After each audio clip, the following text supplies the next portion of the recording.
Praise the lord. దేవుని స్తోత్రం. అందరికీ ప్రభువును రక్షకుడైన యేసుక్రీస్తు వారి అతి శ్రేష్టమైన గొప్ప నామంలో ఉదయకాలపు శుభాలు వందనాలు తెలియజేస్తా ఉన్నాను. Praise the Lord. అందరు బాగున్నారా పిల్లరా? ఈ దినం కూడా మరి నిజామాబాద్ యొక్క సిటీకి రావటం అంటే నా పరిచర్య యొక్క స్థావరానికి నేను రావటం జరిగింది. సో గత కాలంలో ఖమ్మం ప్రాంతం, అలాగనే చుట్టుప్రక్కల ప్రాంతాలు,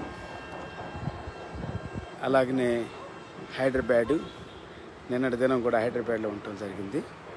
సో దేవుడు అనేకమైనటువంటి రీతులుగా ఆయన కృపను విస్తరింపజేసి ఆయన పరిచర్యలో ఘనంగా నిలబెట్టుకొని దేవుడు వాడుకున్నాడు. దాన్ని బట్టి దేవాతి దేవునికి మహిమ ఘనత ప్రభావాలు కలుగును గాక. Praise the lord.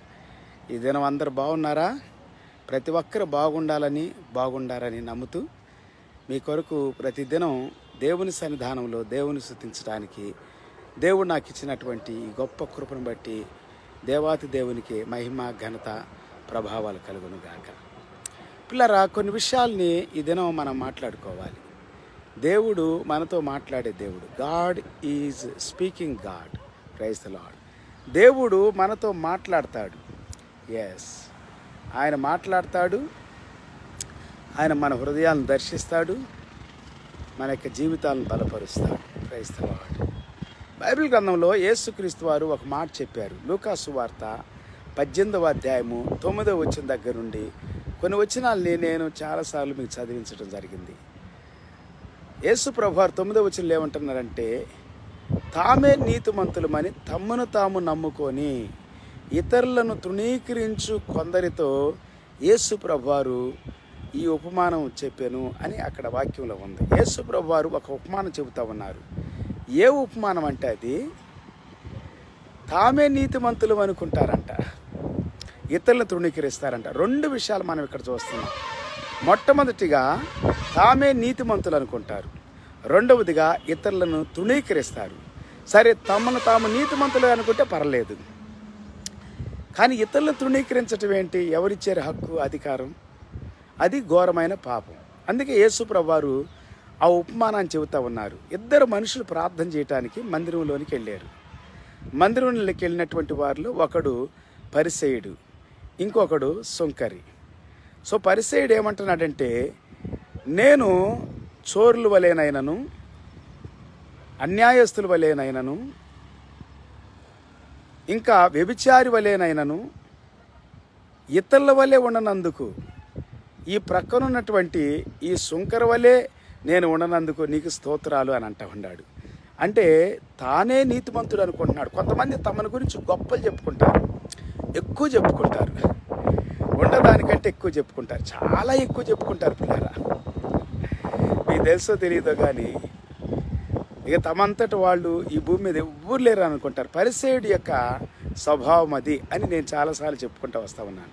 పరిసయ్యుల యొక్క స్వభావం ఏంటంటే తామే నీతిమంతులు అనుకుంటారు, తామే పరిశుద్ధులు అనుకుంటారు, తామే గొప్పవారు అనుకుంటారు. ఇంకా కొంతమంది ఏం చేస్తారంటే ఎదుటిన్నటువంటి వ్యక్తికి ఏం తెలియదని చెప్పి ఎక్కువ సలహాలు ఇస్తూ ఉంటారు. వాళ్ళ జీవితంలో అసలు వారిచ్చే సలహాకి వారి జీవితానికి పొంతనే ఉండదు. అవి ఏవి కూడా పనిచేయవు. అలాంటివి ఏవి కూడా తమ జీవితంలో తమ వాడరు. తమ బాగుపడింది లేదు, అభివృద్ధి చెందింది లేదు, విస్తరించింది లేదు, మంచిగా అయ్యింది లేదు. అసలు ఏ పని కూడా సక్సెస్ఫుల్గా చేసింది ఉండదు. ఓ 10 మందికి అన్నం పెట్టింది ఉండదు, సహాయం చేసింది ఉండదు, బట్టలు ఇచ్చింది ఉండదు, లేకపోతే బలపరిచింది ఉండదు, ప్రోత్సహించింది ఉండదు, కట్టింది ఉండదు. వాళ్ళ జీవితాలని వాళ్ళకి మేలు చేసింది, మంచి చేసింది ఏముండదు. కానీ ఇతరులకు సలహాలు ఇస్తూ ఉంటారు. ఇంకో స్టెప్ తీసుకొని కొంతమంది దైవజనులకు కూడా సలహాలు ఇస్తూ ఉంటారు.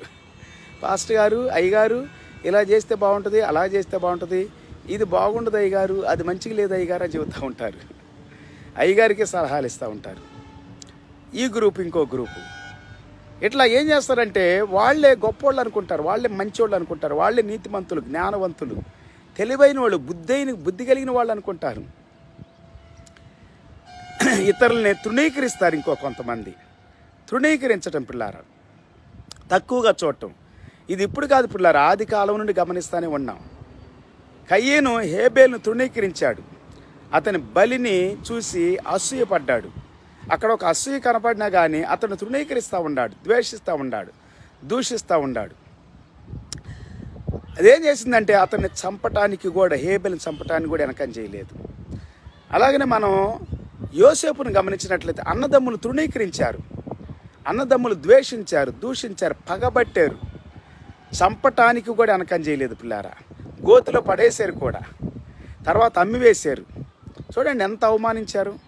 ఇలాగ అవమానిస్తారు, తృణీకరిస్తారు, ద్వేషిస్తారు, తక్కువ చూస్తారు, చిన్న చూపు చూస్తారు, హీనంగా చూస్తారు. హన్నాని తన తోడుకోడలు తృణీకరించింది, చిన్న చూపు చూసింది, అవమానించింది, ద్వేషించింది, దూషించింది. ఎస్, కొన్ని సందర్భాలు పిల్లరా ద్వేషించడానికి కూడా కారణం ఏంటంటే తన భర్త ఎక్కువగా ప్రేమిస్తూ ఉన్నాడు. ఇవి కూడా ఉంటాయి. కొంతమంది వాడబడుతుంటే మంచి వాళ్ళుగా ఉంటే, జ్ఞానవంతులుగా ఉంటే, బుద్ధిమంతులుగా ఉంటే, మంచి ప్రవర్తన కలిగి ఉంటే, కొంతమంది ధనవంతులుగా ఉంటే, కొంతమంది అందంగా ఉంటే, కొంతమంది మంచి చక్కని చదువుతూ ఎక్కువగా చక్కని జ్ఞానాన్ని ప్రదర్శిస్తూ ఉంటుంటే, ఎక్కువ చదువుకుంటూ ఉంటుంటే, మంచి ఉద్యోగం చేసుకుంటూ ఉంటుంటే అసూయపడతారు, అవమానిస్తారు, ద్వేషిస్తారు, తృణీకరిస్తారు పిల్లారు. కొంతమంది తక్కువ వాళ్ళని చెప్పి తృణీకరిస్తారు. నాకంటే తక్కువ వాళ్ళు, నాకంటే ఏంటి ఎక్కువ వాళ్ళు అని అంటారు. సో ఇలాగ మనుషుల్ని తృణీకరిస్తూ ఉండారు. ఆది కాండము నుండి మనం చూసుకుంటే పిల్లారు నేటికి కూడా చాలా తక్కువగా చూస్తారు, చాలా హీనంగా చూస్తారు. చాలా చాలా ఎట్లాగంటే వాళ్ళకి ఏం తెలియదు, నాకే తెలుసు, నాకు తెలిసినంత వాళ్ళకి తెలియదు అని అంటారు. ఆడిదేముంది అని అంటారు, దానిదేముంది అని అంటారు. సో ఇలాగా స్త్రీలను, పురుషులను, చిన్నల్ని, పెద్దల్ని తృణీకరించే స్వభావం మనుషుల్లో ఉంటుంది పిల్లారా.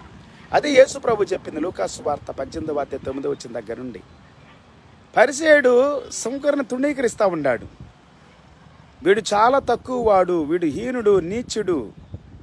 కొంతమంది అలాగా నిజమే, వాళ్ళలో పాపం ఉండొచ్చు, వాళ్ళలో వ్యభిచారం కలిగినటువంటి స్త్రీని తృణీకరించారు చాలామంది. చిన్నలు పెద్దలు అందరూ తృణీకరించారు. ఆమె మీద నేరారోపణ చేస్తూ ఉన్నారు. ఆమె ఘోరమైన పాపి అని అంటూ ఉండారు, వ్యభిచారి అంటూ ఉండారు.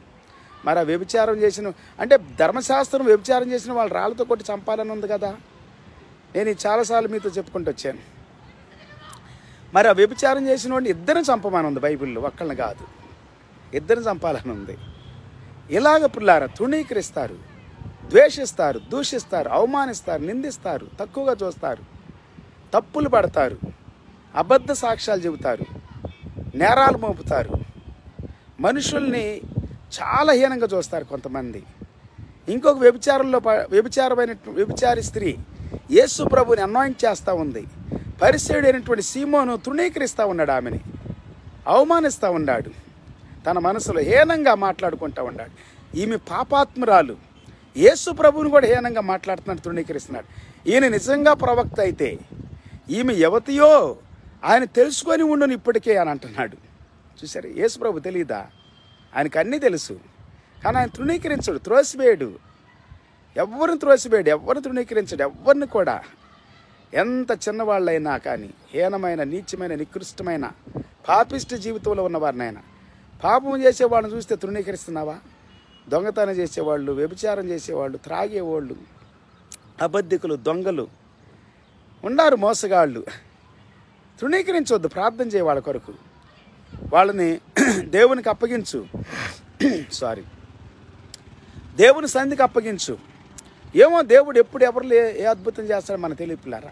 దేవుడు అద్భుతాలు చేస్తాడు. నీ బ్రతుకు నా బ్రతుకు మార్చిన దేవుడు వారి బ్రతుకును మారుస్తాడు. మారేమని చెప్పుకుంటాం. చాలాసార్లు మన జీవితాలు కూడా ఎన్నో తప్పిదాలు ఉంటాయి, బలహీనతలు ఉంటాయి. గురిగింజ అంట దాని కింద ఉండ చూడాలంట, నలుపుని చూడాలి, నీలోని పాపం చూడాలి, నీలో తప్పులు ఎత్తుక్కోవాలి, నీలో ఉన్న బలహీనతలు ఎత్తుక్కోవాలి, నీలో ఉన్నటువంటి అక్రమం, అన్యాయం, దోషము, ఇవన్నీ కూడా దేవునితో నువ్వు మాట్లాడాలి. దేవునితో మాట్లాడాలి పిల్లారా. దేవుని సంధికి వెళ్ళాలి, దేవునితో మాట్లాడుతున్నప్పుడు, దేవుని సంధికి వెళ్తున్నప్పుడు నీ జీవితాన్ని దేవుడు చక్కపరుస్తాడు, బాగు చేస్తాడు. అప్పుడు నిన్ను నువ్వు చూసుకొని హ్యాపీగా, సంతోషంగా జీవిస్తావు. Praise the lord. ఈ తృణీకరించేవారు, అవమానించేవారు హ్యాపీగా ఉండరండి. ఏది విత్తుతాడు నరుడు అది తప్పకుండా కోస్తాడు. తను తాను తగ్గించుకునేవాడు హెచ్చించబడతాడు. తను తాను హెచ్చించుకునేవాడు తగ్గించబడతాడు. తప్పక నువ్వు తగ్గించబడతావు, ఒక దినం వస్తుంది. అదే యేసు ప్రభు చెప్పుకుంటూ వచ్చాడు ఆ కింద వాక్యాల్లో. ఆడంటున్నాడు, నేను చోరుల్లాగా లేను, అన్యాయస్తుల్లాగా లేను, నేను వ్యభిచారులాగా లేను అంటున్నాడు. ఇంకేమంటున్నాడు, నేను వారానికి 2 సార్లు ఉపవాసం ఉంటాను, దశంభాగాలు ఇస్తాను అని అంటున్నాడు. తను తాను హెచ్చించుకుంటున్నాడు. ఈ సమరయుడైతే ఈ సమరయుడు తను తాను తగ్గించుకుంటున్నాడు. ఆకాశం వైపు కళ్ళెత్తుటకైనా తనకి ధైర్యం చాలలేదు. రొమ్ము కొట్టుకొంచు, నేను పాపిని దేవ నన్ను క్షమించమంటున్నాడు. యేసయ్య ఏమన్నాడు తెలుసా, ఈ పరిసేను కంటే ఆ పరిసేను కంటే సరే ఈ సుంకరి నీతిమంతుడిగా తీర్చబడతాను ఇంటికి వెళ్ళాడు. తను తాను తగ్గించుకుని వాడు హెచ్చించబడతాడు, తను తాను హెచ్చించుకుని వాడు తగ్గించబడతాడు. సుంకరుని కూడా తృణీకరించారు. లూకాసు వార్త 19వ అధ్యాయం మొదటి వచ్చిన దగ్గర నుండి మీరు చదువుకుంటే 11, 12 వచనాల వరకు 10వ వచనం సెలవిస్తూ ఉంది. యేసు ప్రభు ఏమన్నాడంటే, ఇతడు నిజముగా అబ్రహాం కుమారుడు. వాళ్ళు తృణీకరిస్తున్నాడు, పాపి అయిన వాని ఇంట బస్ చేయడానికి వెళ్తున్నాడు యేసు ప్రభు. ఈ నిజంగా ప్రవక్తనా అని అన్నారు. తృణీకరిస్తున్నారు, అవమానిస్తూ ఉన్నారు, అవమానించారు. కానీ జక్కయ్య అంటున్నాడు, ఇదిగో నా ఆస్తిలో సగం ఆస్తి పేదలకు ఇస్తా, ఎవరి దగ్గర అయితే అన్యాయంగా తీసుకున్నాను వానికి నేను 4 అంతలు ఇస్తాను. వాక్యాన్ని నెరవేరుస్తున్నాడు అతడు అని నేను చెప్పాను చాలాసార్లు, వాక్యాన్ని చూపించి. పిల్లారి, ఉదయకాలం నేను మీతో మాట్లాడాలనుకుంటున్నటువంటి ఏంటంటే, ఇంకా ఎవరైనా తృణీకరిస్తూ ఉన్నారా, ద్వేషిస్తున్నారా, అవమానిస్తున్నారా, అబద్ధాలు చెబుతున్నారా, మనుషుల మీద నిందలు మోపుతున్నారా, తక్కువగా చూస్తున్నారా, హీనంగా చూస్తున్నారా, నీచంగా చూస్తున్నారా, జాగ్రత్త, తీర్పులోనికి వెళ్తావు. తీర్పు తీర్చకూడి, మీరు తీర్పు తీర్చబడతారన్నది వాక్యంలో. ఎస్, ఏ తీర్పు తీస్తారో అదే తీర్పు మీకు తీర్చబడుతుంది. ఎస్, దేవుడు విడిచిపెట్టడు. నువ్వేది ఎత్తుతావు అదే కోస్తావు. ఏ కొలతతో నువ్వు కొలుస్తావు అదే కొలతతో నీకు కొలవబడుతుంది. మళ్ళా జాగ్రత్త. దేవుని భయభక్తులు కలిగి ఉండు, దేవుని మార్గంలో నడువు, దేవునికి నీ జీవితాన్ని అర్పించుకో. నీ జీవితాన్ని, హృదయాన్ని, అంతరంగాన్ని మార్పు చెందు, మారు మనసు పొందు, పాపక్షమాపణ పొందు నీ పాపం కొరకు. అది కూడా పాపమే. అవమానించడం, తృణీకరించడం, ద్వేషించడం, దూషించడం. ద్వేషించువాడు నరహంతకుడు. ఏ నరహంతకుని యందు నిత్య జీవం ఉండదు. నువ్వు స్త్రీవైనా, పురుషువైనా, పాస్టర్మైనా, నువ్వు బిషప్ అయినా, రెవరెండ్ అయినా, పోపు అయినా, నువ్వు డాక్టర్ రెవరెండ్ అయినా, రెవరెండ్ డాక్టర్ అయినా, పాస్టర్ అపోస్తులు అయినా, నువ్వెవరువైనా కానీ నీలో ద్వేషం ఉంటే, అవమానించే బుద్ధి ఉంటే, తృణీకరించే బుద్ధి ఉంటే, తక్కువగా హీనంగా నీచంగా మాట్లాడే బుద్ధి ఉంటే, పాస్టర్లు కొంతమంది ఎప్పుడు వాళ్ళ గురించి మాట్లాడుకుంటూ ఉంటారు, ద్వేషిస్తూ ఉంటారు, దూషిస్తూ ఉంటారు, తృణీకరిస్తూ ఉంటారు. కొంతమంది, అందరు కాదండి. చాలామంది ఆ మధ్యకాలంలో ఒకళ్ళనొకళ్ళు ద్వేషించుకునేవాళ్ళు. ప్రసంగానికి నిలబడితే చాలు, ఓ వాడు అట్లాగా, వీడిట్లాగా, అది ఎట్లాగా, ఇది ఎట్లాగా. వాళ్ళు మంచోళ్ళు కాదు, వీడు మంచోళ్ళు, మేమే మంచోళ్ళు, మా సంఘమే మంచిది, మా పాస్టర్లే మంచోళ్ళు, మా సంస్థే మంచిది, మా సంస్థే పరలోకం తీసుకెళ్తుంది, మీకు పరలోకాన్ని సిద్ధం చేసిద్ది అని అంటారు. ఈడేందో కొన్నట్లుగా ఈడు రక్తం ఇచ్చి పనికి మాలినోడు. నేను కాదు అంటాను, దేవుడు అంటున్నాడు, రే పనికి మాలినోడా, నీ రక్తం కార్చేవంటరా, పనికి మాలిన బోధలు మానేసేరా. ఈ దినమైన పనికి మాలిన బోధలు మానండి, నీచమైన బోధలు మానండి, ఇతరులను తృణీకరించే బోధలు, అవమానించే బోధలు, తక్కువగా చిన్న చూపు చూసే బోధలు మానండి పిల్లారా. మంచి బోధ చేయండి, హెల్తీ టీచింగ్, ప్రీచింగ్, అది చాలా మంచిది. ఆరోగ్యకరమైనటువంటి బోధ, ఆరోగ్యకరమైన ఉపదేశం. ఎస్, అది ఆనందాన్ని ఇస్తుంది, విడుదలని ఇస్తుంది, సంతోషాన్ని ఇస్తుంది. దేవుడు మిమ్మల్ని, మీ కుటుంబాలని దీవించాలంటే మీరు అనుకోవచ్చు డబ్బు వస్తుందని. ఎస్, ఇస్తారు. పాపం చేస్తే కూడా ఇస్తారు, కళ్ళు అమ్మితే కూడా ఇస్తారు, బ్రాంతి అమ్మితే కూడా ఇస్తారు. పైసలదే ఉందండి, మనుషులు ఇస్తారు పైసలు. నువ్వు బాధ చేసినంత మాత్రం, హెల్తీ బాధ చేసావు, మంచి బాధ చేసావు, వాక్యానుసారం కూడా దేవుని చిత్తాన్ని నెరవేరుస్తున్నావు, అందుకే డబ్బు వస్తుంది, బంగారం వస్తుంది, బిల్డింగ్లు వస్తుంది, కార్లు వస్తున్నాయి అనుకుంటున్నావా? అబద్ధాలు ఆడి, మోసం చేసి, దొంగతనాలు చేసి దొంగతనాలు చేస్తారు, కొంతమంది దోచుకుంటారు, సంపాదిస్తారు. జీవితాన్ని మార్చుకో. మోసాలుగా మాట్లాడి, కుయుక్తిగా మాట్లాడి, భ్రమ పెట్టి మేమే మంచోళ్ళమని చెప్పుకొని సంపాదిస్తారు కొంతమంది. ఆ సంపాదన అంతా ఒక దినం వస్తుంది, తీర్పులోకి వెళ్ళిపోద్ది. జాగ్రత్త.